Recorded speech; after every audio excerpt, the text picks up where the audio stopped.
you can reduce the cost of unga from 200 to 100 shillings. Those are the kind of sentiments we want to hear from you. We don't want you to tell us stories which cannot understand, the common mwananchi cannot understand. How is traveling affecting the common mwananchi? Talk about how you are going to reduce the school fees. We've seen you are telling us you are trying to reduce, at the same time the cost fee next year. Speaker, for giving you this opportunity to contribute on the motion of today. I've seen there are 6 motions, and I'm going to take only 3 motions. And I'm going direct to start with the sentiment which was made by the President concerning reducing the touring trips outside the country.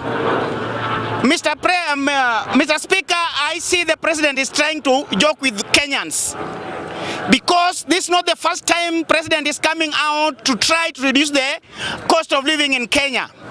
If I'm not wrong, when you are having President Uhuru Kenyatta, when there was an outbreak of coronavirus, we saw Mr. President calling press, and what he did, we saw him reducing the salaries of the people who are working in the higher government offices, and it could be felt on the ground.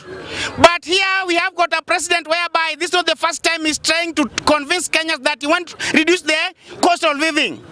He's telling us he's going to, the transportation is going to be reduced, but himself, same day, he talked in the morning, then in the evening we see him going outside the country. So Mr. President, with us, we Kenyans, we are tired of your promises. We Kenyans, the only problem if you can address is on how you can reduce the cost of electricity in Kenya.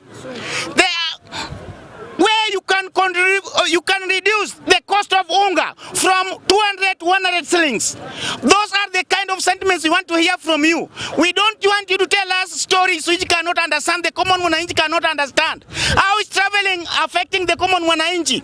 Talk about how you are going to reduce the school fees.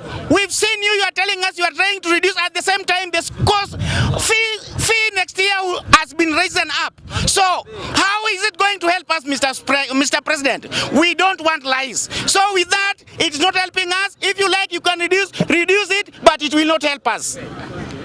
Second motion which I'm going to talk about is about the Nandi Senator Cherargai, concerning him blaming the best CS which we have, Murkomen. I want to address that Murkomen, we can see his work. So I want Cherargai to understand, he's saying that he's a senior counsel, he's a lawyer.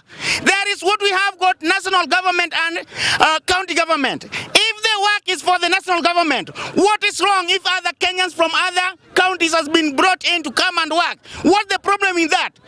Murkomen is working as head of office, which is representing the whole country. So if your county, we know how Rift Valley is or Baringo is. We know you don't have engineers. Those people who can be found there are those who are looking after the cows, or looking headsmen. Those are the people who are there. Now, whom do you expect Murkomen to go and collect from the village to come and build their roads? Nobody. There is no contractors, Mr. President. The only contractors can only be found in the United States of Nyanza. The only place you can find contractors, good engineers, is when you go to Western. The only place you can get best contractors is when you go to Kisiland. So in Rift Valley, what we know, they are only headsmen. They are only those people who knows how to go and those who can go and take cows from other neighboring countries. So don't blame Mr. Murkomen. Murkomen was doing a national job. The next point which I want to talk about, Mrs. Speaker, allow me, is concerning the impeachment of Meru governor. Mr. President, how can you impeach? Is it Meru? Yeah, Meru, a woman, only a woman who has tried high for to become a governor and who was elected by the Wananchi through independent. We want you to talk about addressing issues of Meru, like talking about kahawa, talking about coffee, talking about macadamia. We want to hear you talking about milk. Those are the things which are affecting the Merians, but not talking about governor. Governor want to deliver. Governor is for the people and is fighting to build, to protect the Wananchi economy whereby he's trying to protect in that.